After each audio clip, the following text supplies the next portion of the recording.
Hey, how's it going? I'm Steve Lane. I'm a rock and roll musician, and I like to listen to these things. They're called records, vinyl records. I listen to them all the time. A few days ago, we lost one of my favorite songwriters ever, and it's taken me a couple days to make this because I've been so sad.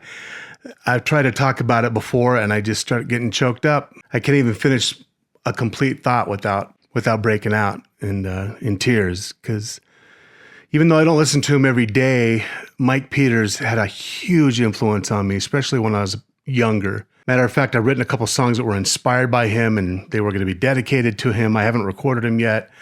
I always had this crazy pretense that maybe I could get them to him just to have him hear them, but now I'm going to have to forward them to this family. So we're going to talk about Mike Peters and the Alarm coming up. Made in the USA.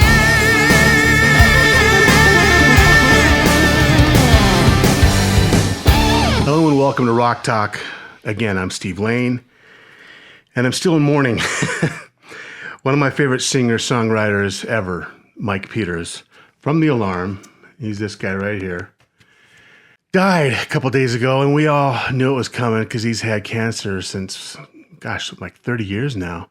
Mike founded an organization called Love, Hope, Strength about 20 years ago, from what I understand. And he's been playing for cancer patients all around Europe, sometimes up here in the States. And that's the kind of guy he was. He was just always fighting. All of his lyrics were about the same thing, always standing strong, fighting, uprising. And he gave it all he's got, just like everything else he ever did. Honestly, the reason I got into The Alarm is because I like their hair. This doesn't really do them justice here, this back cover. This is their second album, proper album, rather. This is their second proper album, Strength, my favorite album of theirs. But on Declaration, their hair was crazy on the cover. And I just had to have that tape. This is before, we had CDs in the mainstream. And I had to have this tape, so I got it. I played it all the time. I just loved it. It was amazing. And the lyrics were patriotic, and they were always singing about, Mike was always singing about freedom. Do you know what it's like to be free? Why can't you tell me about it? And here, this is what I wrote, actually.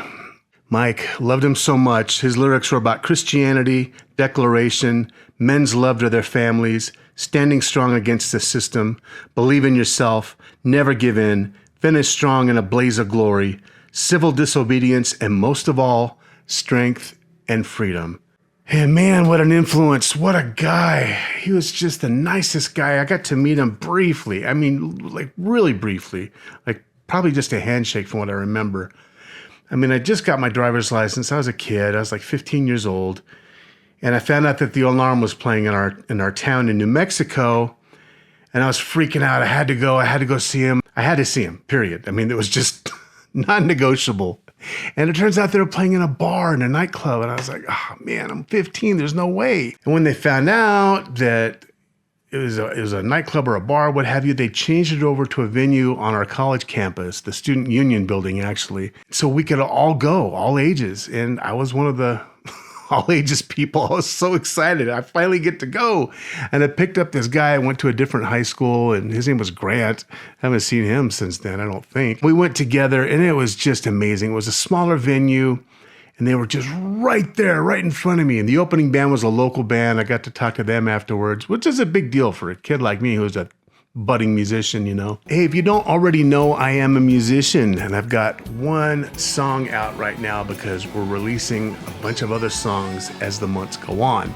The song is called Till I'm Gone, and it is very much how I was feeling about 13 years ago when the lyrics were written, and the lyrics couldn't be more relevant today. Check it out, please. Till I'm Gone. I want to post some links below. And they just came out, and they gave it all they got. It was a very raw experience. It was a raw concert. It was more like a gig, really. And we were all there and excited. And when he sings All the Cards in Life Are Marked, he has a deck of cards and he throws them out in the audience. And I cut a couple of the cards and I put them in my tour program. And I bought the shirt. And of course, like I just said, the program. And he was nice enough to come out and do a quick little meet and greet with everybody, quick hugs and handshakes and stuff. He shook my hand a couple times on stage. That was his thing. He was always shaking hands. Gosh dang, he was just the nicest guy. And he was he was so full of energy, and he was talking to us like, when we come back here, do you know who's going to be there?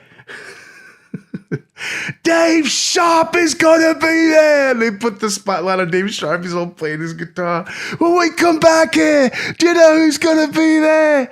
Eddie McDonald is gonna be there. And then he's all playing his bass, and he goes, when we come back here, Twist is gonna be there. And Twist is all doing the drums, and he's like, and I'm gonna be there. I'm Mike Peters, and I love you all. And we were just like going nuts.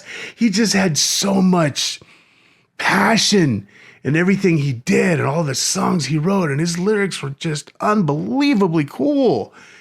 They were just singing about going out in a blaze of glory and fighting against the system, and don't ever let anybody hold you down. And oh my gosh, give me strength. I mean, that's where the name of his organization came from, where the lyrics, love, hope, strength, those are the lyrics to these songs. You know, this song, Strength. Give me love, give me hope, give me strength, give me something to live for. I need it now. Oh my gosh. I'm glad I'm holding my composure. I tried to do this a few times before. I just started crying so hard. I couldn't even finish what I was trying to say. This is it though. This is my favorite Alarm album. This is their second album, Strength. I highly recommend it if you don't have it already or if you haven't heard it already. Declaration is a fantastic album. That was my introduction to them as most people. They had a pretty decent hit in Europe with 68 Guns, a song about a revolution, of course. My favorite song off that album probably has to be Howlin' Wind. It's just got like this boom, boom, boom, boom, boom, boom, boom, boom. You know, the guitar's great. And Dave used an EBow on it. And I didn't know what an EBow was until a couple years later. And you put it on the strings of your guitar and it vibrates the strings and you can just hold it on the neck. I almost think it sounded like a bagpipe. And, you know, Big Country used it and the Chameleons used it. Quite a few British bands were using EBow. It's just a really cool song. And during the show, he's like, God, he's going like that. The crowd is going like that. Love on this wasteland holds no dominion. I refuse to lay me down. And we're all just singing along. And oh man, I had tears in my eyes as a kid. And I'm getting a little misty-eyed now just talking about it. And let me calm down. I can do this. Oh man, he was so good. So I wrote 2 songs and they're not recorded yet. And I wrote them a couple years ago when we were all going through that crazy mess we were going through. And I had to really think about what kind of song would Mike Peters write? And I wrote 2 of them called New Freedom and We Carry On. And they're going to blend into each other. Again, they're not recorded. My little pipe dream was to maybe someday be able to play the completed songs for him, not to get his, oh, that's great or anything, like just to let him know that's how much he meant to me. Now, if I'm able to do something like that, I hope that I can maybe play it for his family. We'll see. You know, one can aspire for something like that. He's the man. I miss him dearly. And I don't know what else to say except he really inspired me. I mean, at such a young age to go to a small venue concert like that and really connect with the band and be just a few feet away from them and have them shake your hand a few times. And that was really influential to me. And the lyrics in those 2 albums. And of course, I've got the other Alarm albums with the original lineup. So, but I have those all on CD and they're out in the garage somewhere. I don't know where my Declaration vinyl is, but I definitely found this one because this is the one I listen to most of the time. I listen to the Alarm in the car mostly. And then when I'm at home, I listen to Strength. So that's why this is still out here. But anyway, Mike, I love you. I miss you. You know, if you're not that familiar with the Alarm, I would highly recommend checking them out, especially their first 2 albums, Declaration and Strength. Love you. Thanks for listening.